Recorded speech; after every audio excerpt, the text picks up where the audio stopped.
안녕하세요. 배신의 장미입니다. 오늘 이야기는 자기를 따라하라고 강요했다 하는 한 형님에 대한 사연입니다. 그런데 이 형님 좀 의도가 불순하십니다. 과연 이 집안에 어떤 사정이 있었을지 사연 속으로 들어가 보겠습니다.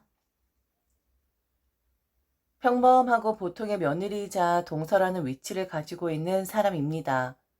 어쩌면 제 이야기를 들으시면서 너는 그다지 평범하지 않아. 넌 좀 재수없어.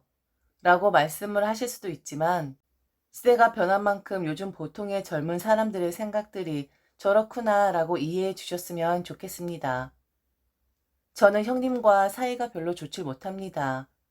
처음부터 그랬던 건 아니었었는데 점점 지내다 보니 형님은 제 스타일이 아니라는 것을 알게 되었거든요. 요즘 사람들, 아니 저란 사람은 이유 없이 남에게 실실거리고 아양 떠는 것을 극도로 혐오하는 사람입니다. 그리고 말은 이유 없는 것이라고 하지만 절대로 이유 없는 친절함이란 없는 거 아니겠어요?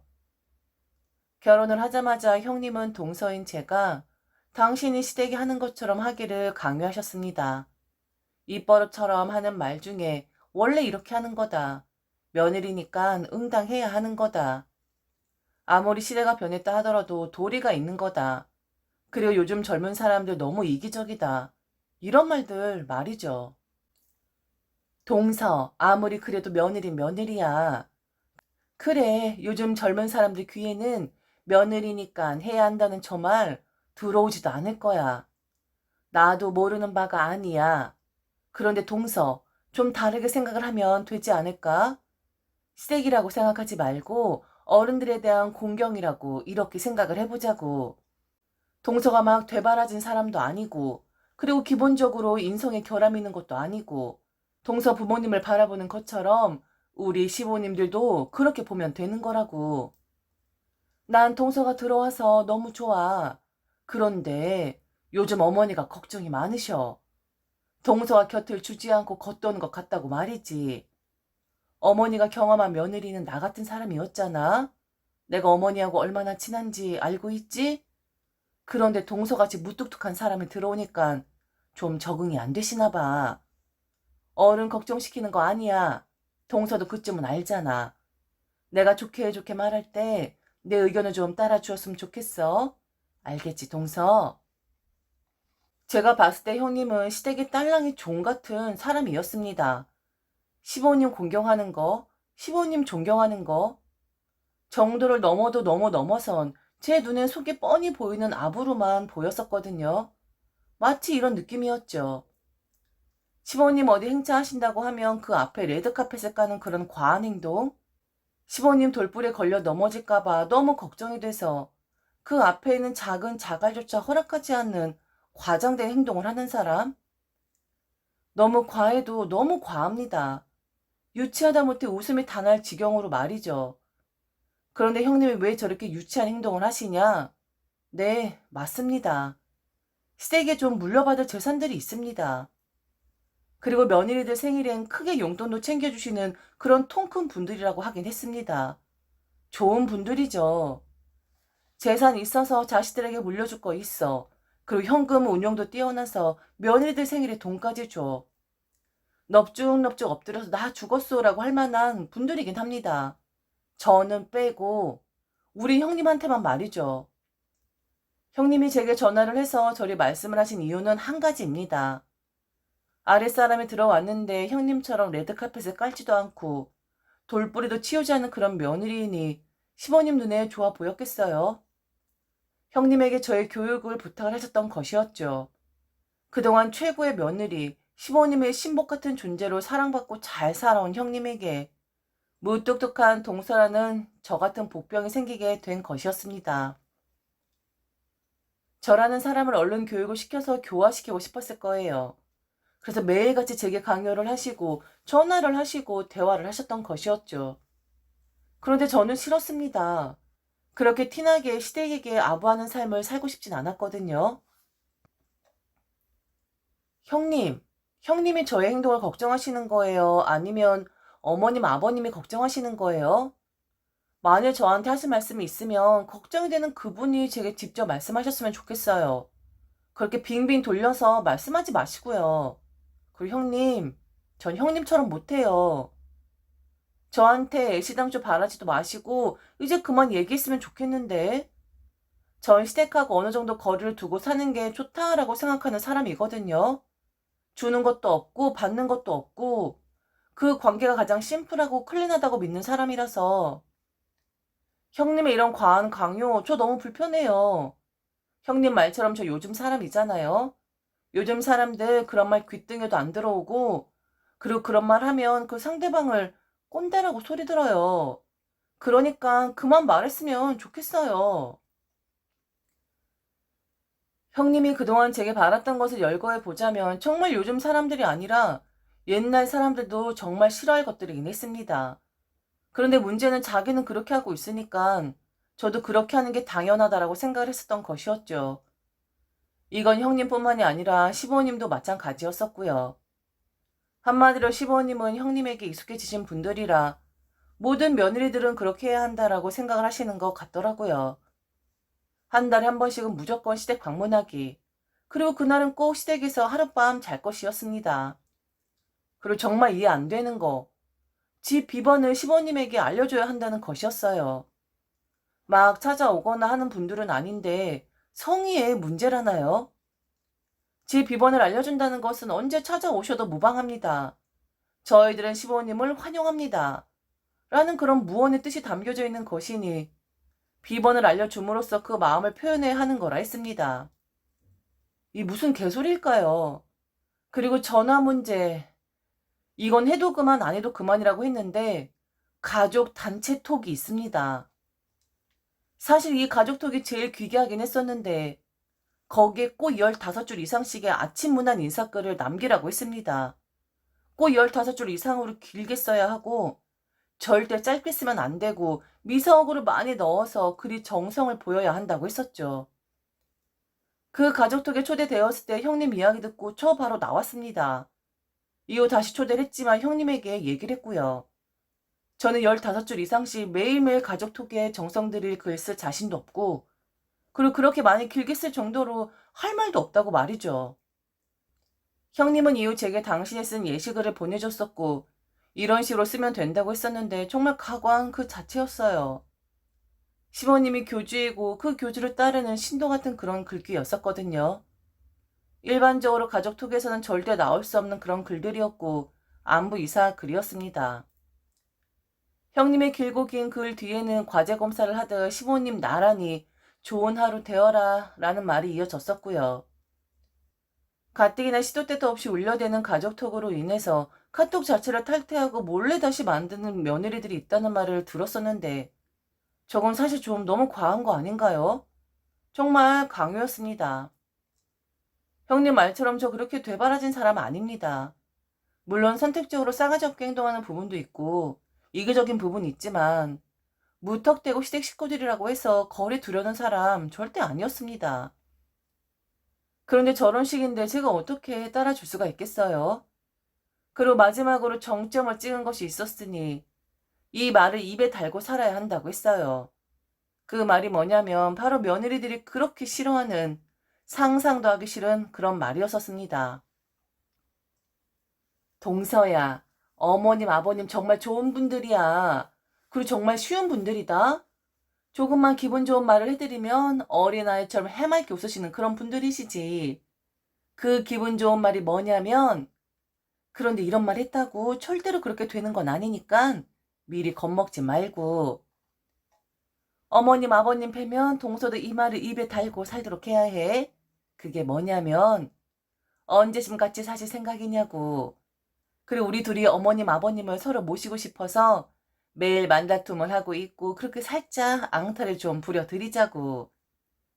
내가 혼자 있을 땐 언제 합가냐고 그 말을 입에 달고 살았었는데 이젠 동서가 들어왔으니까 서로 모시고 싶어서 안달이 난 것처럼 하면 어머님 아버님이 얼마나 좋아하시겠어?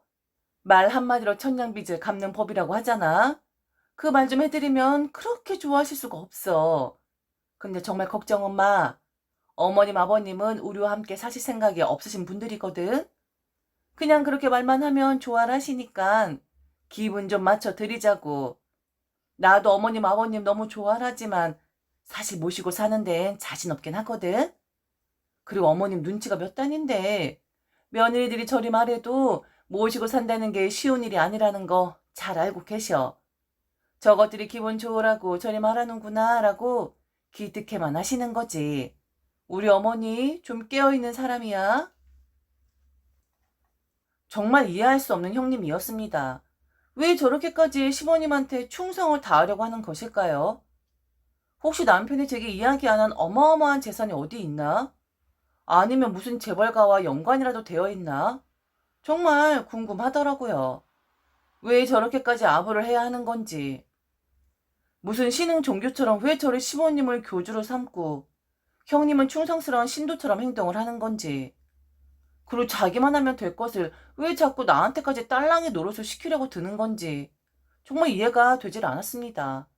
사실 정말 과하긴 하잖아요?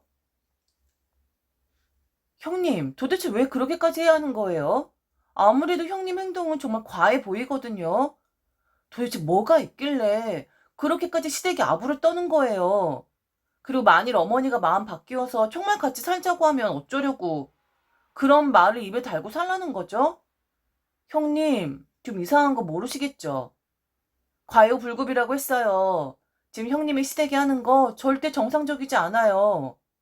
뭘 얻으려고 이렇게까지 제게 교육을 시키는지 모르겠지만 저는 형님의 꼭두가시가 될 생각도 없고 더군다나 형님이 원하는 대로 다 따라주는 허수아비 같은 존재 될 생각 없어요.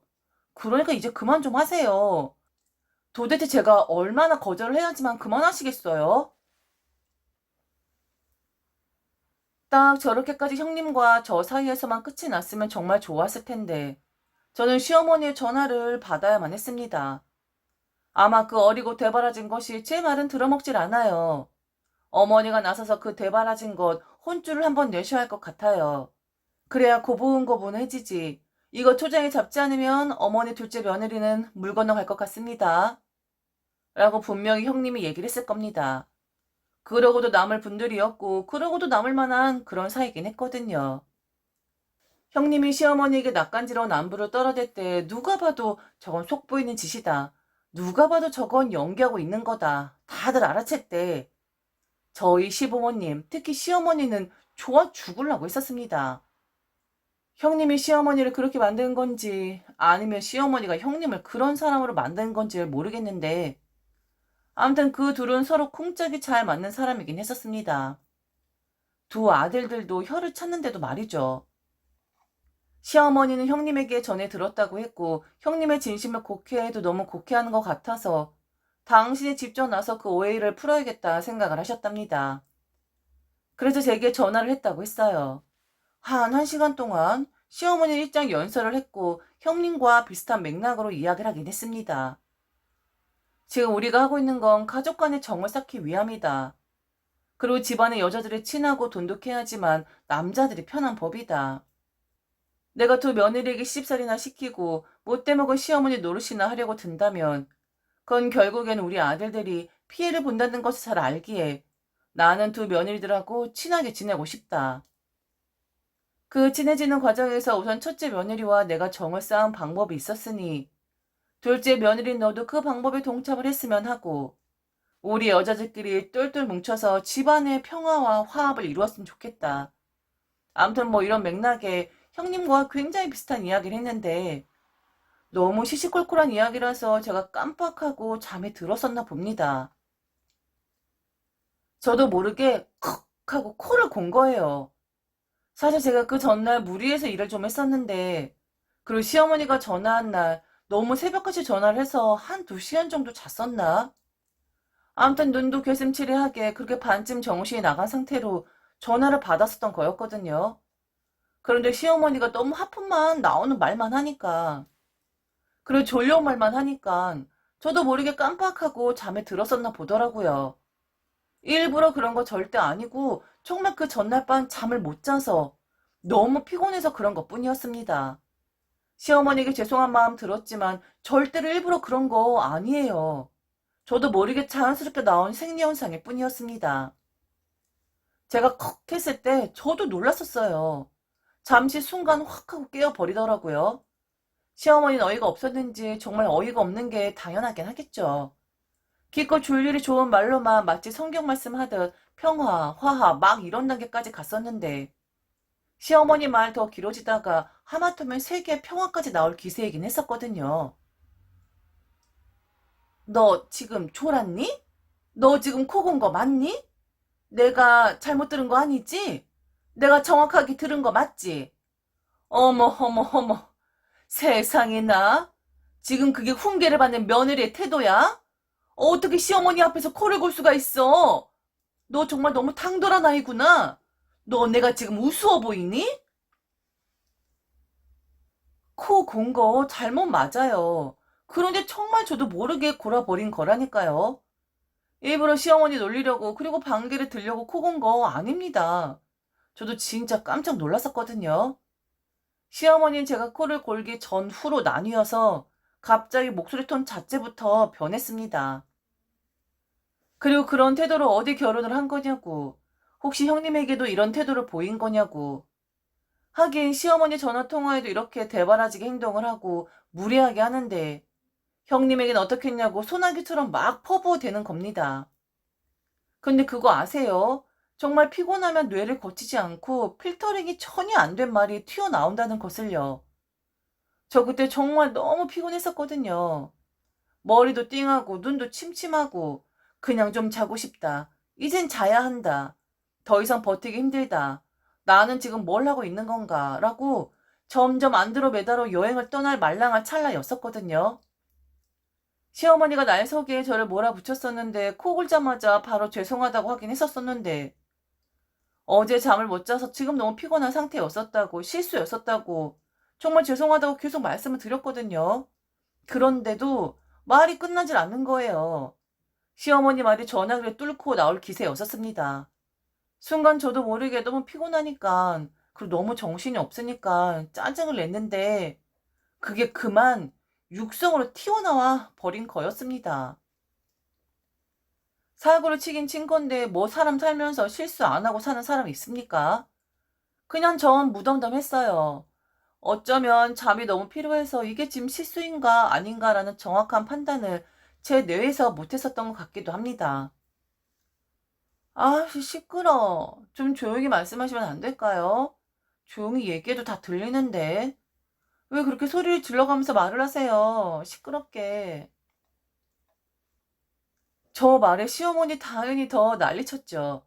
다시는 시댁에 오지 말아라부터 시작해서 뭐 이런 애가 다 있냐부터 시작해서 아무리 요즘 젊은 것들 어른 눈치 안 본다고 하지만 시어머니 앞에서 지금 이게 무슨 망발을 하는 것이냐고 더 난리 쳤었습니다.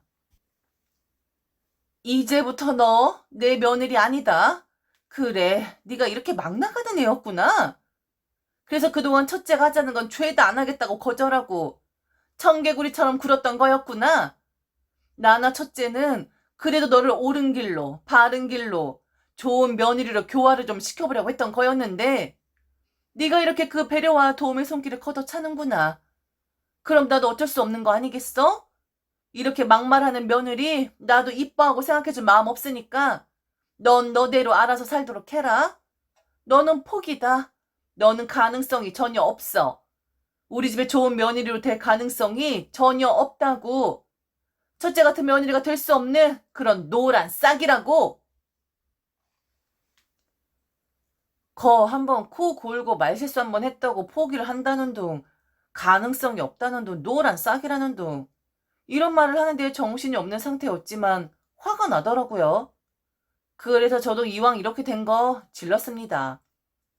누가 예뻐해 달라고 했나? 누가 교화시켜 달라고 했나? 그리고 자기들이 지금 하고 있는 짓거리가 얼마나 우스운 일인지, 얼마나 과한 일인지, 정말 모르고 저런 소리를 시어머니도 하고 있구나라는 생각이 들었거든요. 아, 정말. 예뻐해 달라고 한 적 없어요. 그리고 예쁨 받고 싶은 생각은 더더욱 없고요. 저는 형님처럼 그리 못하니까, 네네, 포기한다는 그 말 듣던 중 반가운 말이네요. 저 또한 충성스러운 신자 될 생각 없으니까 저를 좀 가만히 내버려 두세요. 그리고 어머니, 시댁에서 시모님한테 사람 듬뿍 받으면 뭐 하게요? 전 그런 거 피곤하다고 생각하는 사람이지. 그냥 시댁과는 적당하게 거리를 두고 사는 게 좋다라고 생각하는 사람이거든요. 피곤해요. 그냥 멀리하는 게 속 편하다고요. 저 지금 너무 자고 싶거든요. 이제 그만 얘기하시고 전화 좀 끊어주시면 안 될까요? 더 하실 이야기 있으시면 한 5시간 뒤에 다시 전화해 주세요. 그때 정도면 제가 일어날 것만 같거든요. 그럼 안녕히 주무세요. 아침이었는데 저는 시어머니에게 안녕히 주무시라고 했네요. 정말 어느 정도 정신이 없었는지, 어느 정도 제가 피곤에 쩔어 있었는지, 제 상황이 조금이라도 이해가 가실까요? 네, 저 되바라진 며느리 맞습니다. 시댁에서 배려해주고 형님도 저를 좋은 길로 이끌어 주려고 한 거 잘 알아요. 그런데 제가 막대 먹은 사람이라서, 아주 못돼 처먹은 사람이라서 그 사람들의 배려와 정성을 못 알아보고 제 복을 제가 차버린 것이죠. 제가 나쁜 사람이고 제가 너무 이기적이고 너무 요즘 사람이었던 것이었습니다. 그래서 너무 죄송해가지고 죽을 죄를 지은 마음을 달래고자 저는 시어머니와 전화를 끊고 그 즉시 바로 침대에 들어가 제대로 코를 골며 잠을 잤습니다. 아무 생각하고 싶지 않아서 잔 거예요. 절대로 피곤해서 잔 거 아닙니다. 너무 죄송한 마음이 들어서 괴로운 마음에 눈이 떠져 있으면 시어머니에게 버릇없이 그때가 생각이 날까 봐서 그래서 억지로 잠을 청한 거였습니다. 푹 잤어요. 그리고 저녁에 남편이 퇴근해서 무슨 일이 있었냐고 하길래 간략하게 설명을 했고, 그리고 나는 무교인이 아무도 믿고 싶지 않고 시모님을 교주로 섬기고 싶은 생각은 추호도 없다고 했습니다. 대충 남편도 눈치를 채고 있었고 형님이 하는 짓이 과하고 오두방정이란 것을 알았던 남편도 별말 안 하더라고요. 저는 지금까지도 시댁 그리고 형님과는 개인적으로 연락을 하진 않아요. 시댁이 방문할 때 남편을 따라서 가긴 하는데 너무 죄송한 마음에 핑계대고 안 갈 때도 있고 아니면 남편을 설득해서 일찍 나오곤 합니다. 정말 너무 죄송해서 그러는 거예요. 저 보면 그때 일이 생각이 날 테니 저희 어머니가 얼마나 속이 상하시겠어요? 당연히 열도 받을 거고요. 그걸 아니까 적당하게 제가 알아서 치고 빠지고 하는 겁니다. 나타나지 않는 방식으로 얼굴 봐야 할 때도 빼꼼 보여주는 방식으로 개인적으로 따로 연락을 아예 안 하는 방식으로 지금 제가 반성하고 있다는 것을 시어머니나 형님은 아실런지 정말 시어머니 형님한테 죄송해서 이래 행동하는 겁니다. 저 같은 며느리 참 피곤하겠죠. 그런데 한번 외치고 이렇게 나가니까 잔소리 안 듣고 별 시덥지 않은 짓거리 안 해도 되니까 속이 얼마나 시원하게요. 그날 코를 골았던 것이 제 결혼 생활과 시댁과의 관계에 있어서는 정말 신의 한 수이기는 했었던 것 같습니다. 지금까지 들어주셔서 진심으로 감사합니다. 이상 배신의 장미였습니다.